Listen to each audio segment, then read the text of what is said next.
Here is your long, emotional, YouTube-style story based on your title. Written with a strong hook, smooth pacing for a 40-minute video, deep emotions, relatable conflicts, and a powerful inspiring message at the end.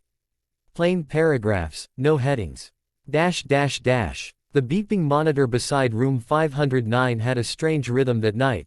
Slow, fragile, like a person trying to hold on to the last threads of life.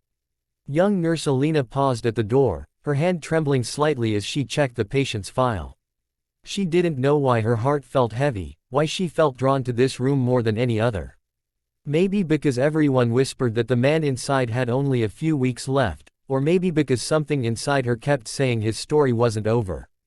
Before she even touched the handle, a voice from behind her cut through the silence. If you go inside, don't be surprised if he asks you something no patient ever has. The other nurse walked away, leaving Alina confused and curious. When she entered, she saw an older man, pale, weak, with tired eyes, yet his gaze held a strange spark. "You must be the new nurse," he said gently. "What's your name?" She told him, and for the next few minutes, she simply checked his vitals, adjusted his pillows, and wrote notes. But as soon as she turned to leave, his voice stopped her again. "Nurse Alina, if you knew someone didn't have long to live, would you give them a chance to die with dignity? Even if it required something unusual from you?" She frowned, unsure. "What do you mean, sir?" His lips trembled, then he said something that made her freeze.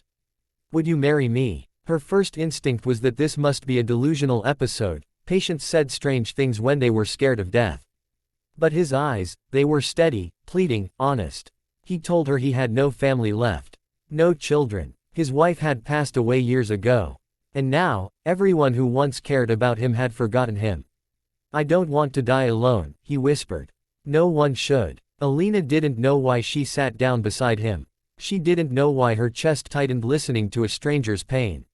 Maybe because she too knew what loneliness felt like. A struggling young nurse working double shifts, paying debts from her mother's surgeries, living in a tiny rented room with cracked walls and a leaking roof. She had no one either. But marry him. This wasn't a movie, it was real life. She didn't say yes. Not that night. But over the next 2 weeks, as she cared for him daily, something changed. He wasn't just any patient. His name was Raymond Hale. He was kind, gentle, never complained despite the pain. He listened when she talked. He remembered every little thing she said, what tea she liked, how she missed her mother, how she dreamed of being more than just a nurse. She found herself looking forward to his room, his smile, his voice. One evening, after a particularly exhausting shift, she entered his room with tears she had been hiding all day. She didn't expect him to notice, but he did. He asked softly what was wrong, and she broke down. Her landlord had increased the rent. Her mother's medicines were piling up. She had no way to manage everything. Raymond's frail hand reached out and held hers, and for the first time, she felt comfort instead of sorrow. The next morning, she made a decision she never thought she would. She walked back into room 509, stood beside his bed, and whispered, "If you're still asking, my answer is yes." He smiled. Truly smiled, for the first time. They were married quietly in the hospital chapel, with only a priest, a witness, and the soft echo of beeping monitors around them. No family. No fancy clothes. No celebration. Just two hearts bound by compassion, fate, and a strange unexplained connection. Everyone assumed Alina did it for money. Rumors spread like wildfire. They said she married a dying man for inheritance, for comfort, for selfish reasons.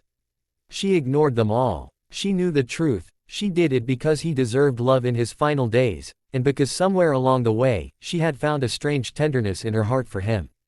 But there was one detail no one, not even the doctors, knew. Raymond Hale was not actually dying. He wasn't even sick. The medical reports were real, but the diagnosis wasn't. Only 3 people in the entire hospital knew the truth: the chief doctor, one lawyer, and Raymond himself. Because Raymond Hale was the secret owner of the entire hospital chain, and a billionaire. For years he lived anonymously among patients after his wife died, wanting to understand their struggles. But when he met Alina, saw her kindness, honesty, patience, and sincerity, his heart awakened in a way he thought impossible. He wanted to know if real compassion still existed. He wanted to know if someone could love him without knowing who he really was. Now he had his answer. But soon, he felt guilty. She deserved the truth. She deserved more than a dying husband, more than a life of struggle, more than whispered insults behind her back. He planned to tell her after the wedding, but every time he saw her care for him so genuinely, he hesitated. He feared she would leave him, angry that he hid everything. He feared he would lose the one person who saw him as just a man, not a billionaire. Days passed, then weeks. One night, he collapsed, not from illness, but from stress and emotional guilt. When Alina found him unconscious, she screamed for help, thinking the worst. Doctors rushed in, and for the first time, the truth began to fall apart. While stabilizing him, a nurse accidentally dropped his confidential secondary file, the one that revealed everything. When Alina picked it up, her world shattered. Her hands shook as she read. Her knees weakened. Not terminal, not dying, hospital owner, billionaire, she felt dizzy. Betrayed. Confused. The man she married, the man she cared for, wasn't who he claimed to be. The moment he woke up, she stood beside him, tears streaming down her cheeks. He saw the file in her hand and closed his eyes, knowing he had lost her.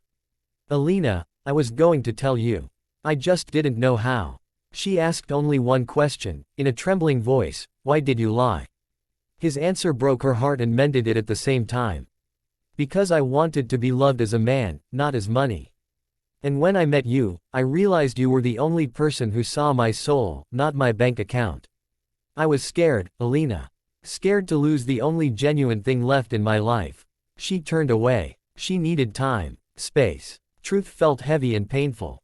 For days, she avoided him entirely, burying herself in duty, unable to face the man she once trusted so deeply.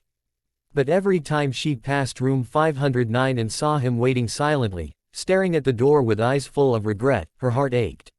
He had lied, yes, but the love he showed her, the warmth, the kindness, the gentleness, that was real. In the end, love won. One stormy evening, she walked back into his room, took his hand, and whispered, next time, don't hide from me. Don't protect me with lies. Just let me love you honestly. He cried, truly cried, and promised he would spend the rest of his life making things right. And he did. He took her to the board meeting a month later and introduced her, not as a nurse, not as a caretaker, but as his wife. People stared in shock. Some mocked. Some whispered. But he didn't care. He stood proudly beside her, giving her the respect she always deserved.